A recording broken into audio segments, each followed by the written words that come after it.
Welcome to the Feminist Wellbeing Podcast. I'm your host, Stephanie Dozier, non-diet nutritionist, certified intuitive eating counselor, and cognitive behavior coach. And I've earned myself a PhD in diet culture.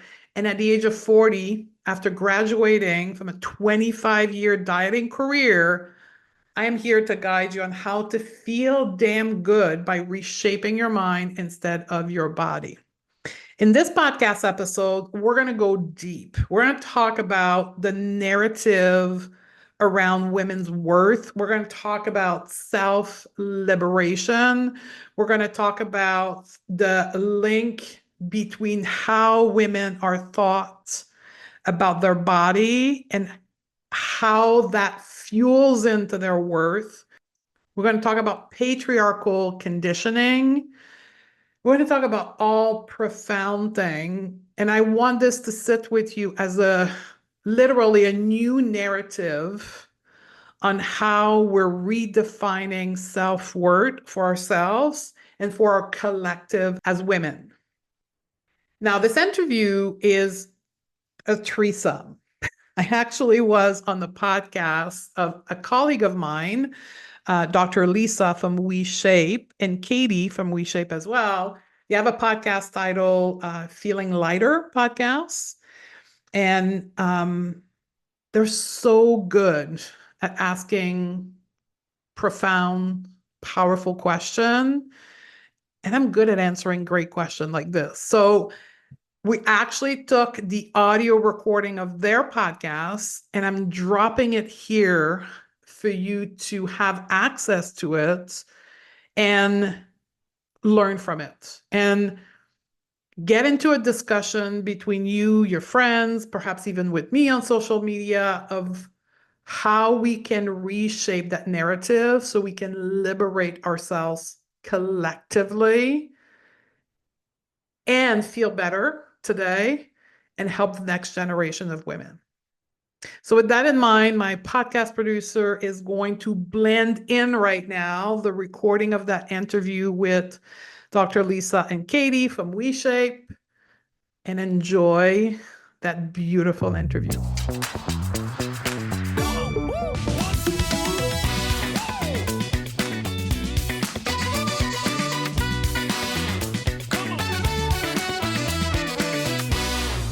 So yeah, I want to introduce our guest today. I'm gonna mess up the last name, like Dodier. Yeah, Dodier. Stephanie Dodier. There we go. Lisa always crushes it. Welcome to the podcast, Stephanie. How are you? I'm very excited to be with you here today. Great. Well, why don't we just start? Tell us a little bit about yourself. Introduce yourself to our guests, and then we'll jump right into our conversation today.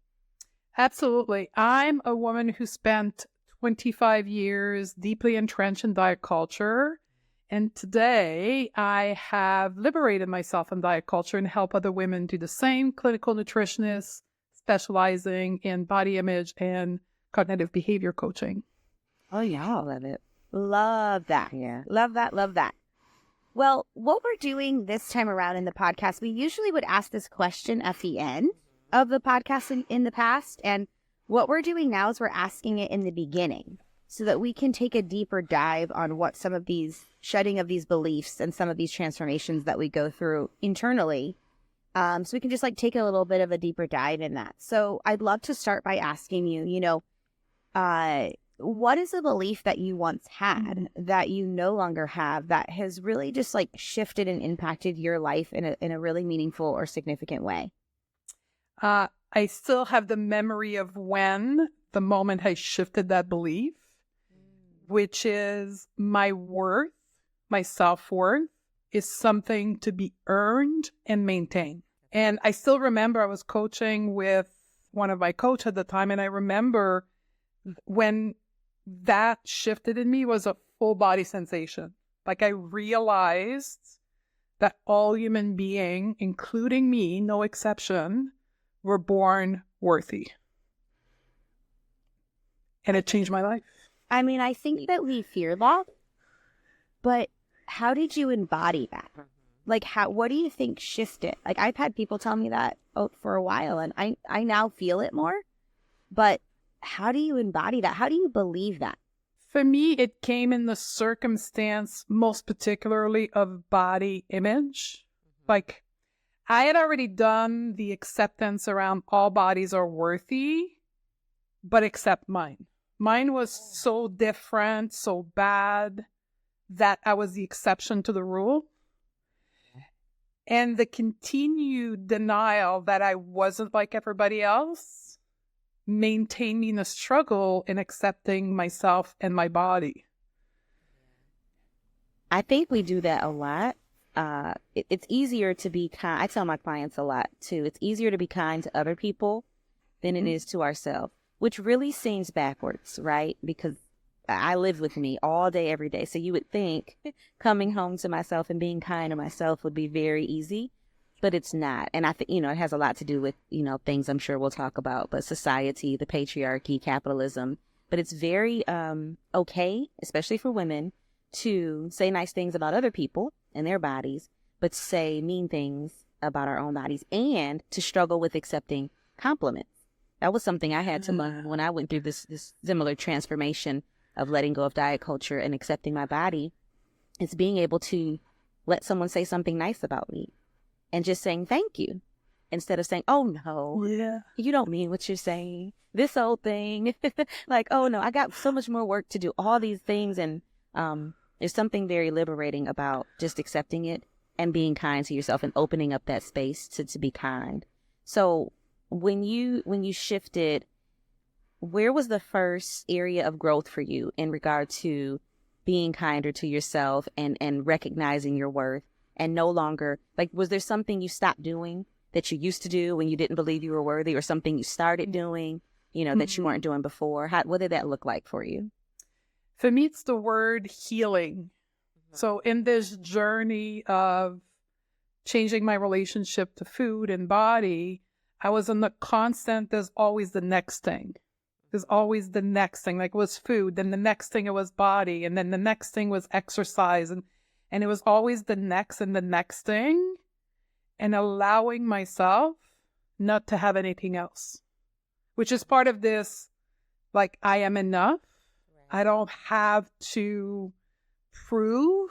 Like, this whole notion of proving myself came through healing the next layer and the next layer and the next layer, or the next area of my life, body, food, work, relationship, and allowing myself to say healing is complete.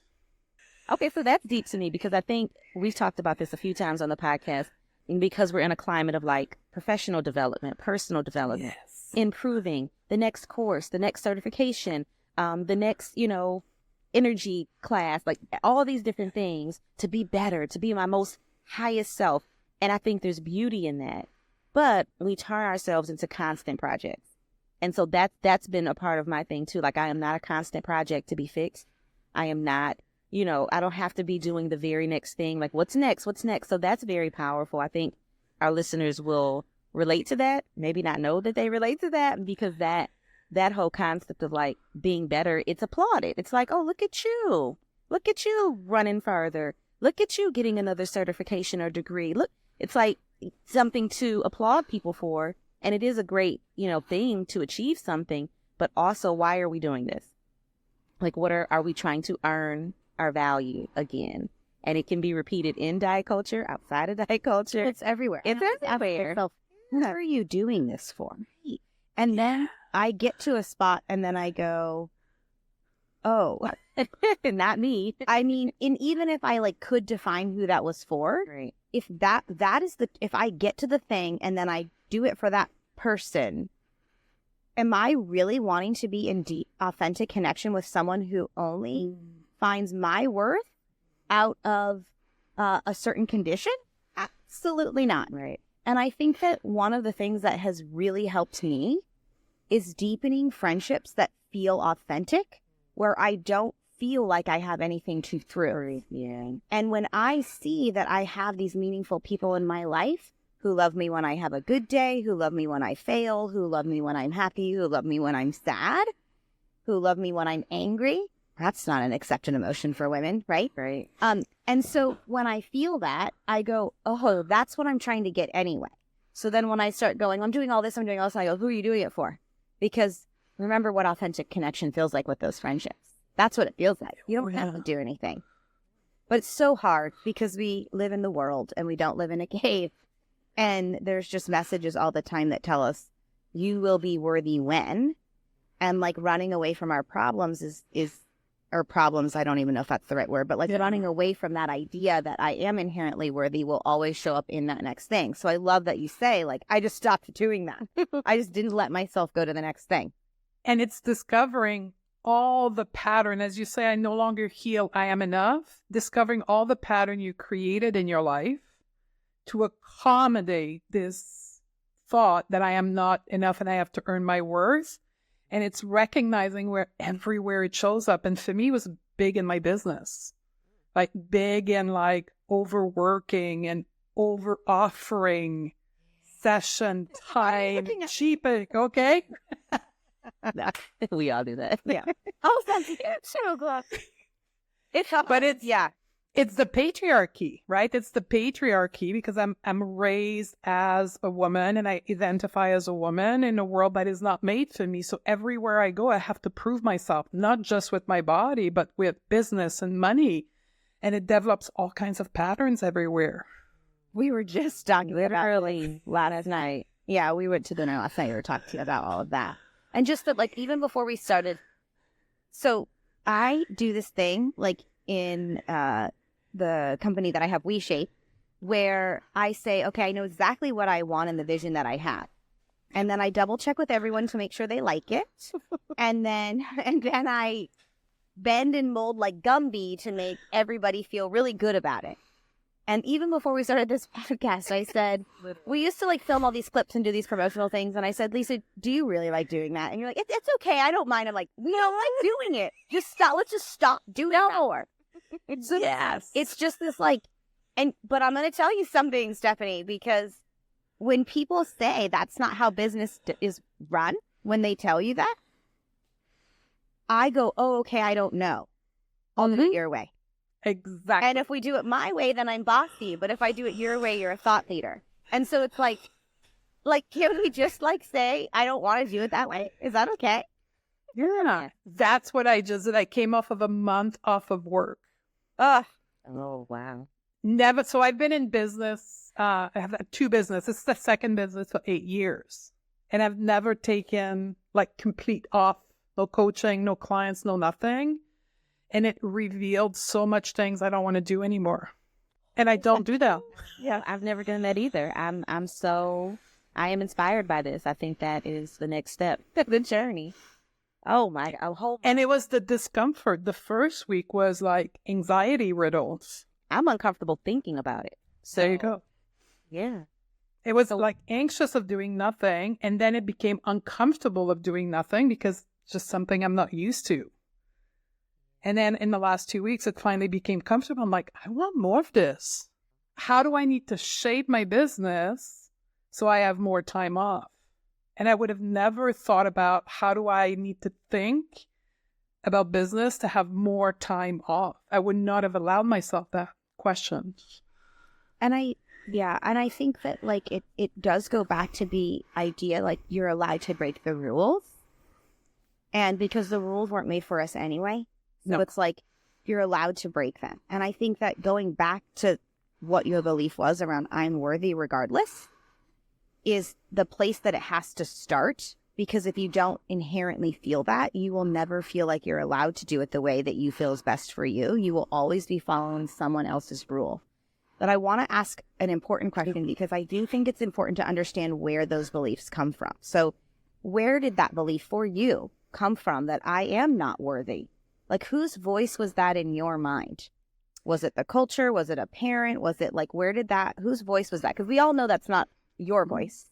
It was one of my parents' voice. And in therapy, I did the work of understanding where their voice come from. So my parents were raised in the 40s and 50s, an era of Great Depression in America. So for them, they didn't have enough money. They didn't have enough food. They didn't have enough work. And they became programmed with that, and they haven't done the work to unprogram that. So they live their life with that and raise their children thinking that was the best way of being raised. So I just became somebody where entrenched was never told you're enough. And you had to work harder and harder to be enough, but never achieving that. So in a way, yes, it's the patriarchy because my parents were raised in that, but it's also circumstance of the generation they were in. And they did their best by teaching me to respond to that, you're not enough. Yeah. So I had to unpack that and unpack that voice and find myself, example, other people, other women who looked like me, talked like me, were like me, that were enough and were claiming it. So I can see it modeled. And then it gradually became a belief of mine. That modeling is important because when you don't see it in childhood, you don't even know. It's like you don't know what you don't know. You don't know what you're missing. You're like, this is the world I was born into. This is what it is. And then it takes all it takes is that little seed. We were talking about this last night too. A little seed to be planted. You see one woman who looks like you or reminds you of yourself in some way or that you have some commonality with. And it's like, oh, she's doing something different. Yeah. And especially growing up, your parents growing up in that time frame and then you following, growing up after that, things were very different for women. Like women not being able to have a mortgage in the United States until, the late 70s probably, and then not being able to do things on their own, not have a bank account. You know what I mean? So to shift, it was such a progressive thought to even be like, I am worthy all by myself, without a man on my arm. I'm worthy alone. And we're still talking about that in 2024. Those are still think pieces on the internet around people's value and worth and what's better or worse in women. And it's ridiculous, but it's still a topic of conversation because people are still struggling, especially women, with understanding their value and worth outside of attention from a man or being married and having children. That part. Oh yeah. Well, yeah. I want to share a story that illustrates that because my grandmother, who's 100, she's still alive and rocking, told me about 8 years ago when I was going through this process of unlearning and relearning. She quietly one day pulled me aside and said, "You're living the life I wish I could." Oh my gosh. Because she was part of that generation in my culture, French Canadian, where women weren't allowed to control birthing. So she had 12 children. And the priest in our culture, the priest used to come at your house and monitor how many children you had. So she pulled me aside and she said, "You're living the life that I wish I had. Keep going no matter what people say. You're doing it for me." But it's just to show you the depth of patriarchy and other system in my culture where I'm the first woman in my family to live on her own a good life. I have always had this weird, I can feel energy. And I didn't know what it meant when I was little, but I could feel my one grandmother that I spent a lot of time with. I could feel her discomfort.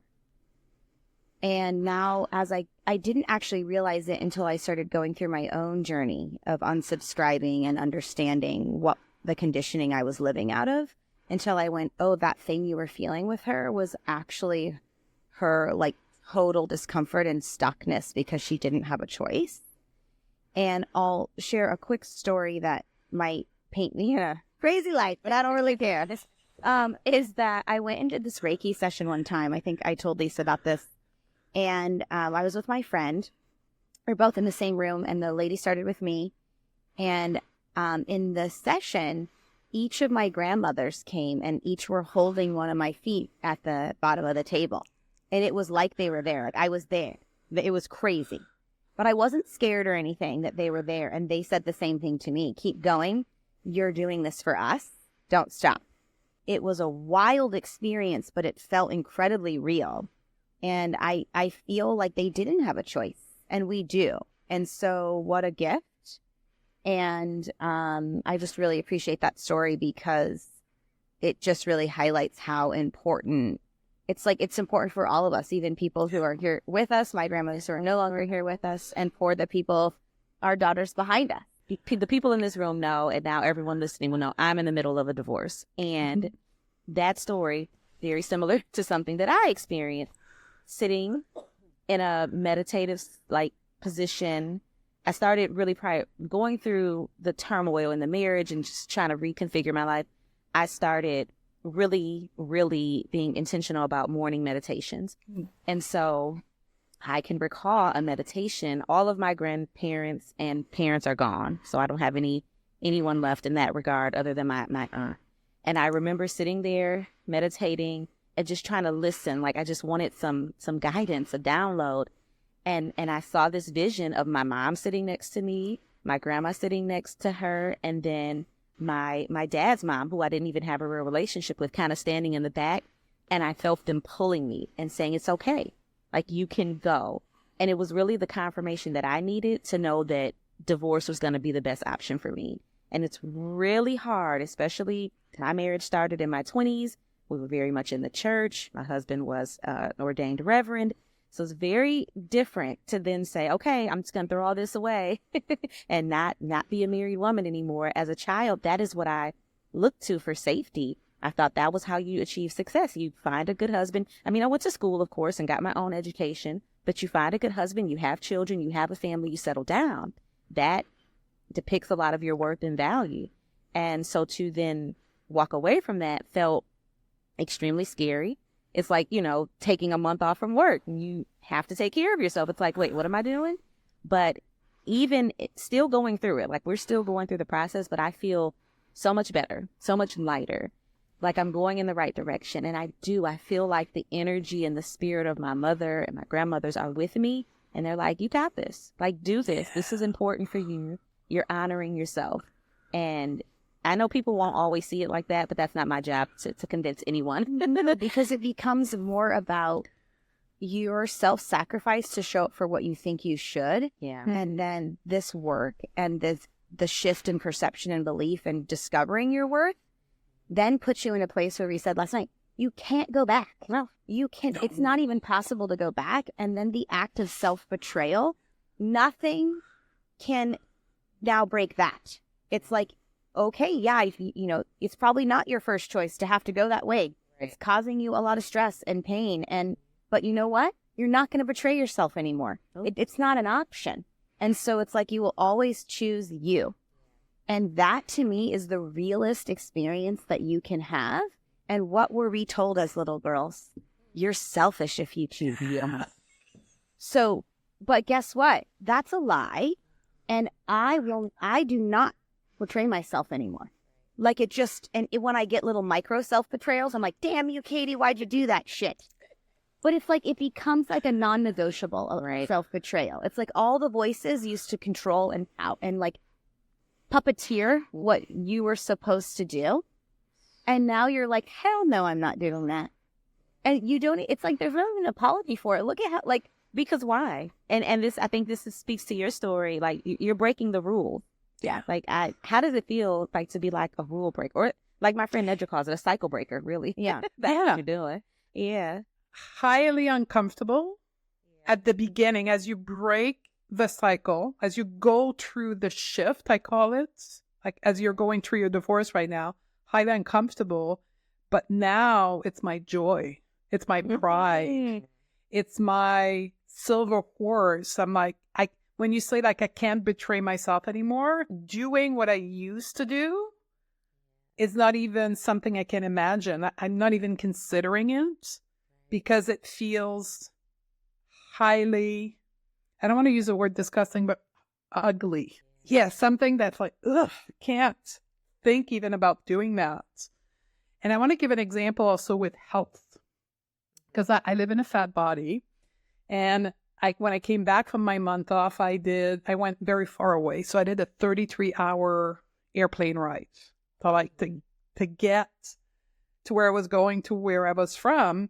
And I came back with a thrombosis, which is a blood clot in my lower leg, which is on the scale of things that could have happened, it's like medium. But as a person living in a fat body in a medical system that's fat phobic, absolutely, it's always a challenge. Like, are they going to offer me the option because I'm fat or just because I'm a human, right? So you always have to affirm yourself in front of the medical professional.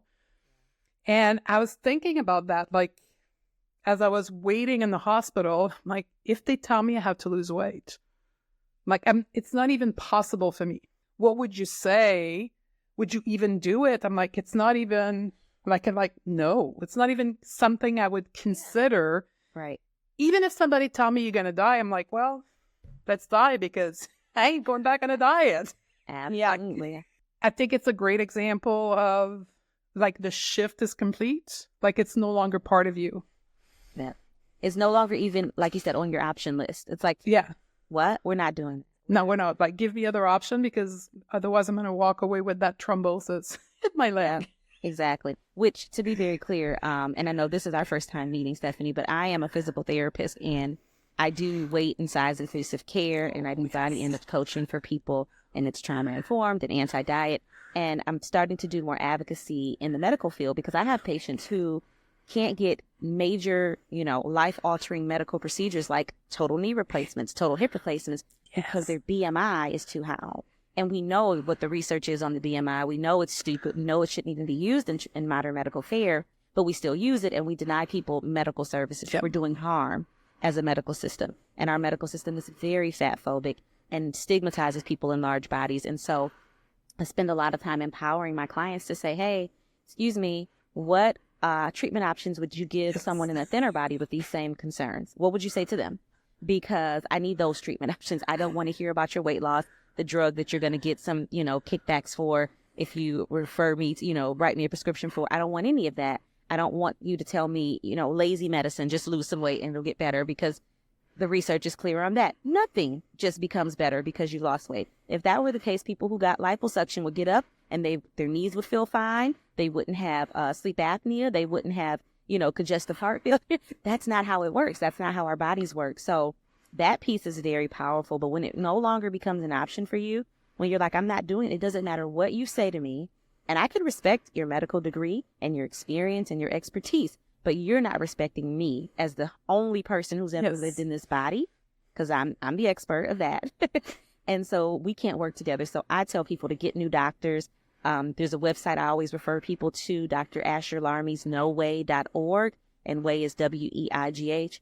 Great information, resources, research, for professionals and for lay people, but for you to kind of feel like, to know that what you're asking for is not ridiculous, to know that the respect that you're demanding, like, should be given. It's like basic, but in our medical system, you just don't get it. So I applaud you for standing up for yourself and recognizing, like, oh, we're never going back to that. We're never going back to a diet, because we know what it does to us inherently. Yeah.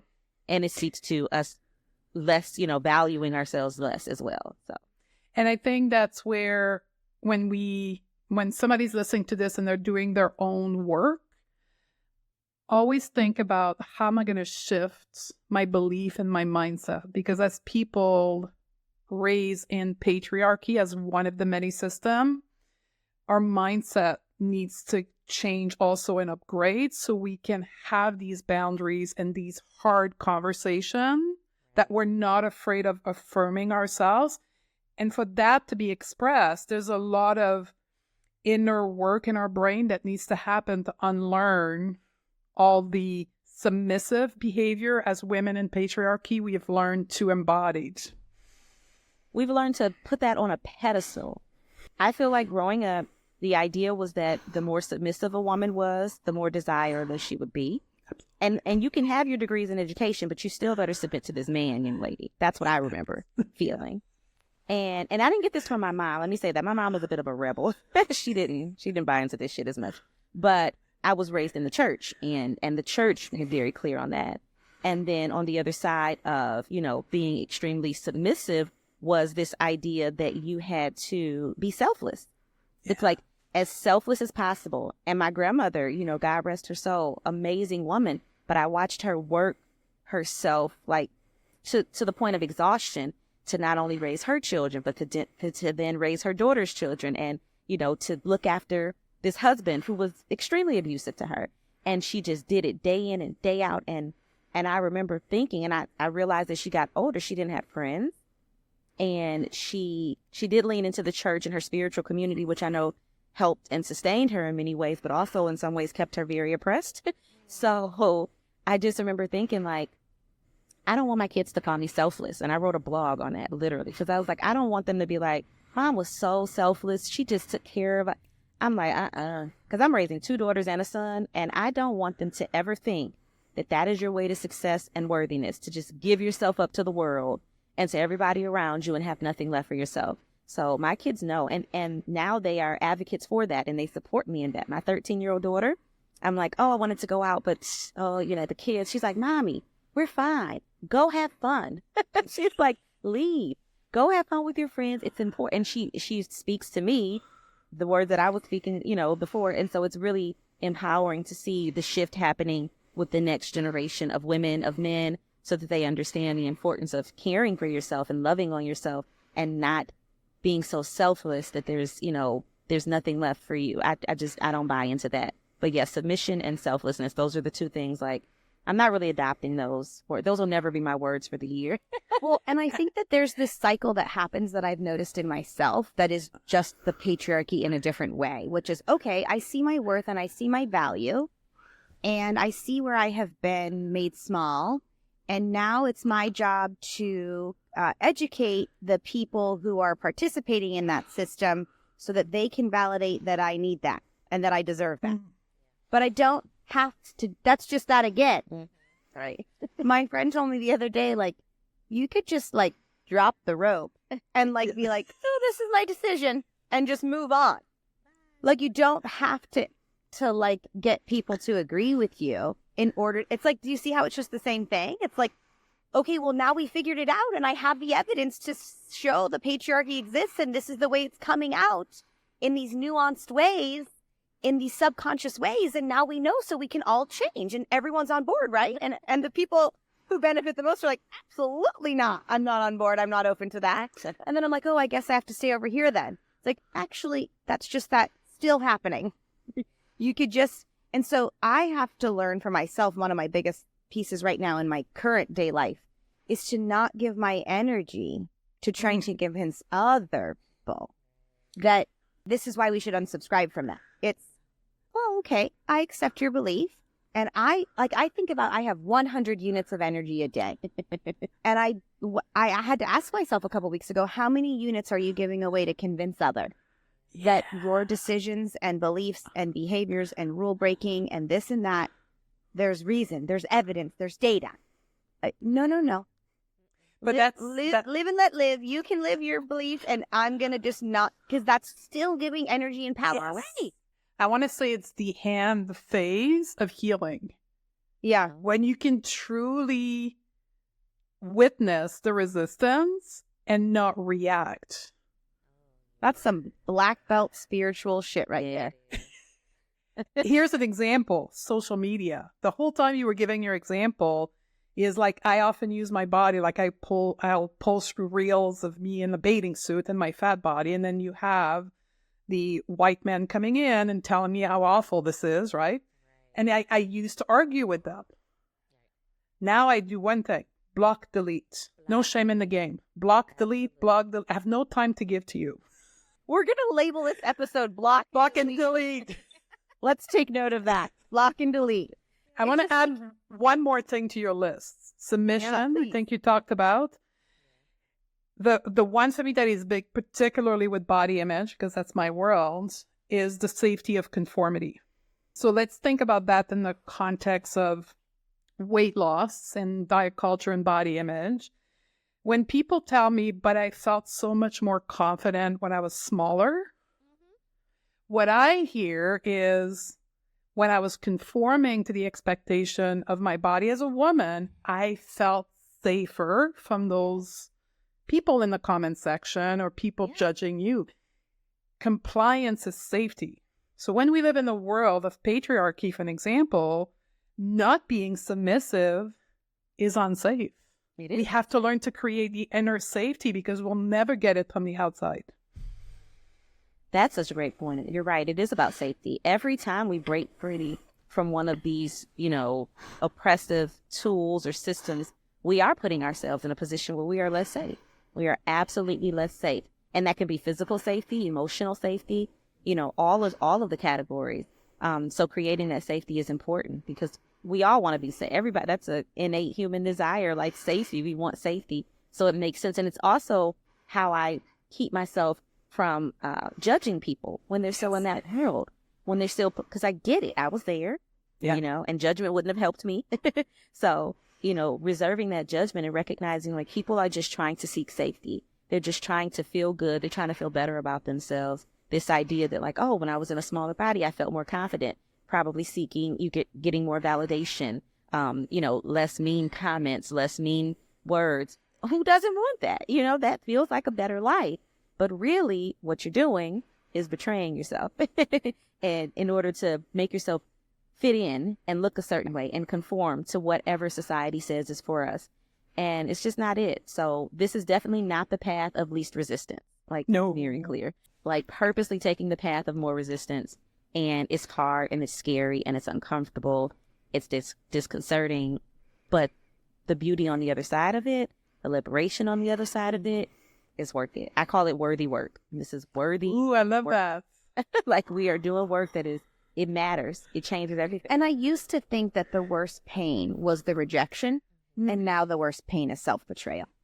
So you think that's the worst pain, but it's not. That's another trap.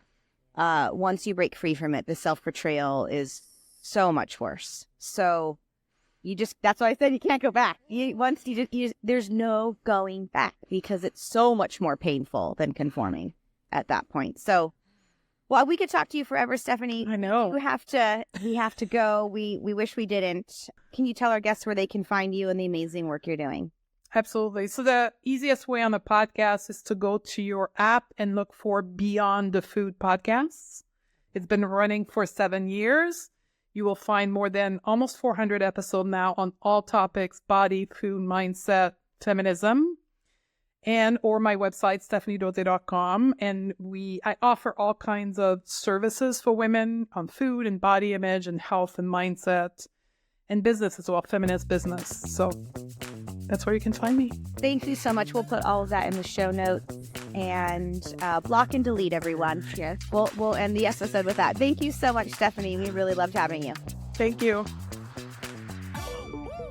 Hey, my sisters, if you are loving what you are learning on the podcast, you have to come and check out our feminist mentorship masterclasses and our internationally recognized non-diet coaching certification on our website at www.stephaniedote.com/shop. This is where you can get the individual coaching and the support to take the concept thought on the podcast to the next level. Embrace our well-being in a way that will expand our collective freedom and power. Come and join myself and other women to learn how to reshape your mind, not your body. I'll see you there.